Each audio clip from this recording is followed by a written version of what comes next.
என்ன புரிஞ்சுக்கிட்டு எந்த மாதிரி கட்சிக்கு ஓட்டு போடணும், ஓட்டு போடுறதுக்கு முன்னாடி என்ன யோசிக்கணும் ஒன்று சொல்லிட்டீங்கன்னா ப்ராப்பராக ஓட்டு போட்டுருவாங்க. ஓகே தானே?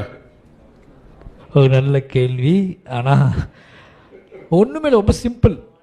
நீங்கள் படம் பார்க்க போகிற மாதிரி ட்ரெய்லர் பார்த்துட்டு, ப்ரமோஷன் பார்த்துட்டு, பாட்டு பார்த்துட்டு, சாங் பார்த்துட்டு நல்லா இருக்கு அப்படின்னு சொல்லி படத்துக்கு போகல, அந்த மாதிரி ஓட்டு போடாதீங்க. அவ்வளோதான். ஏன்னா இப்போ நம்ம ஊரில் ப்ரமோஷன் தான் அதிகமாக இருக்குது எல்லாத்துக்குமே. ஓகேங்களா?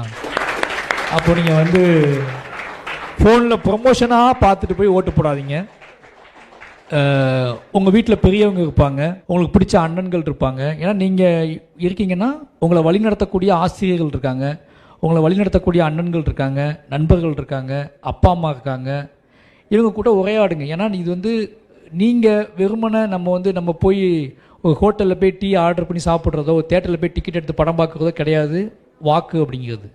வாக்குங்கிறது நீங்கள் எல்லாரும் சேர்ந்து வாழ்வதற்கான ஒரு சமூகத்தை உருவாக்குவதற்கு முக்கியமான பங்கு வகிக்குது. அப்படிங்கும்போது அது நீங்கள் இண்டிவிஜுவலாக தான், ஆனால் நீங்கள் இண்டிவிஜுவலாக தான் வாக்களிப்பீங்க. ஆனால் வாக்களிப்பதற்கு முன்பு நீங்கள் இண்டிவிஜுவலாக போய் டிக்கெட் புக் பண்ணுற மாதிரி கிடையாது. அது ஒரு டிஸ்கஷன், அது ஒரு டிபேட். நீங்கள் வந்து உங்கள் வீட்டில் அதை பேசணும்.